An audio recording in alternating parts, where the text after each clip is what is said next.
Alors, Hélène Steven. Hélène, Oui. je te connais depuis assez longtemps. Oui. Pour me parler de beaucoup de choses avec toi. Mais là, si tu veux, on est un petit peu à, je dirais un peu un aboutissement. Parce que depuis l'évolution, depuis les premières fois où je t'ai reçu, depuis tes premières créations, il y a eu une évolution qui a été phénoménale de ton côté. J'ai connu une évolution dans ton travail. Et cette évolution aujourd'hui amène à des choses qui sont, je dirais, de plus en plus belles à voir, à regarder et à imaginer. Je vais te laisser la parole, mais d'abord, avant tout, ton travail, comme je l'ai dit, c'est avant tout un travail qui relate de l'art aborigène. Ça, c'est la première des choses.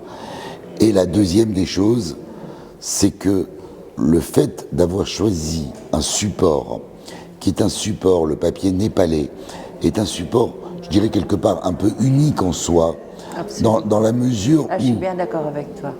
Dans la mesure où ce support-là n'est pas utilisé, il n'existe pas de rouge identique, de bleu identique, de jaune identique. Justement. Et j'aimerais que tu nous dises comment tu es arrivé à ce papier. L'histoire est amusante.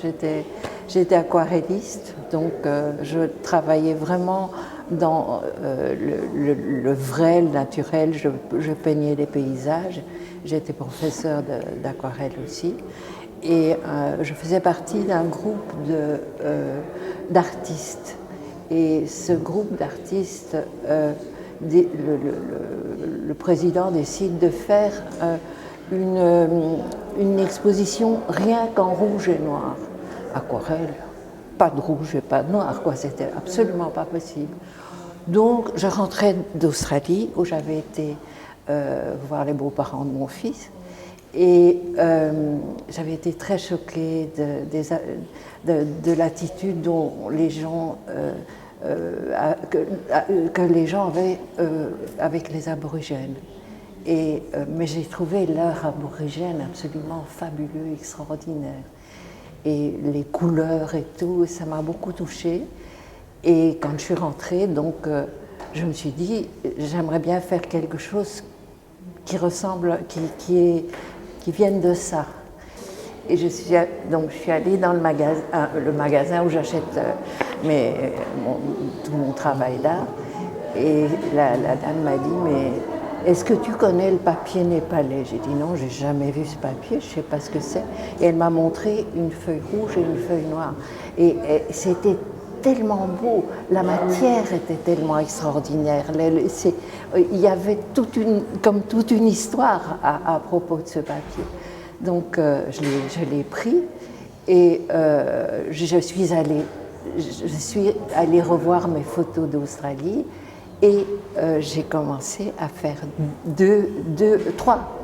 trois tableaux, deux rouges et un noir, en ne travaillant qu'avec des feutres noirs ou rouges et blancs. Et je les ai amenés à cette expo et tous les artistes qui étaient là m'ont dit « mais tu dois continuer là-dedans, tu dois plus faire d'aquarelle, c'est ça que tu dois continuer. » Voilà, je suis tombée dedans. Et donc, lorsque j'ai découvert la première fois ton travail, j'avais remarqué cette répétition de petits signes, cette répétition que tu as agrémentée au cours du temps par de la pastel, par du crayon. Du pastel gras. Du pastel gras, oui. Sinon, le pastel, non, ça marche pas. Non, c'est du pastel gras. Je t'ai vu avec des feutres blancs, des feutres or, oui. De l'argent, de l'or, enfin... Ça, c'est dans les derniers tableaux que j'ai faits. Tout à fait. J'ai vraiment introduit l'or et un petit peu le relief dans les derniers tableaux que j'ai faits. Et là, ce sont les grottes qui m'ont inspiré. Tout à fait.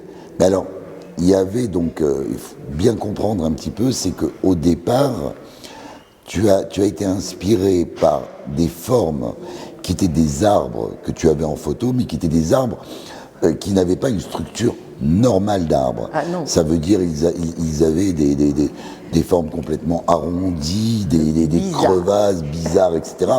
Et c'est ça qui t'a donné la matrice. Oui. La matrice de tes tableaux. Oui, oui. Et tous mes amis ont su que j'aimais les arbres qui étaient extraordinaires. Et j'ai reçu des arbres qui venaient de... Je ne savais même pas d'où. Tout à fait. Venus du monde entier. Oui, oui. Et moi, la première fois où je t'ai vu peindre ça, enfin, peindre, parce que c'est un mélange de dessin, de peinture, de beaucoup de choses, on était en Suisse ensemble. Oui, oui, oui. Et c'est en Suisse que j'ai vu à quel point tu t'appliquais et que tu te donnais tes formes au départ et qu'après, tu commençais à remplir, etc. Et c'est là que j'ai découvert aussi les premières grottes.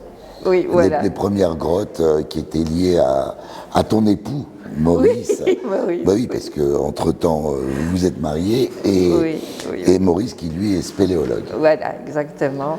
Exactement. J'ai été à une séance de vidéo de spéléologue et puis ils vendaient des bouquins avec des photos absolument sublimes.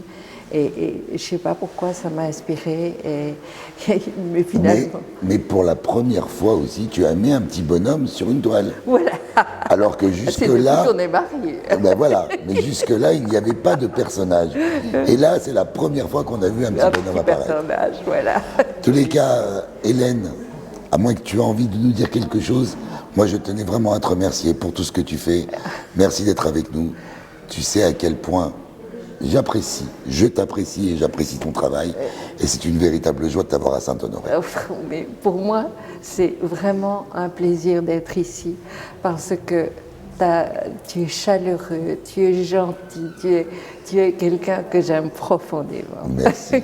Voilà. Merci beaucoup. Hélène, c'est un vrai plaisir. Merci. Hélène.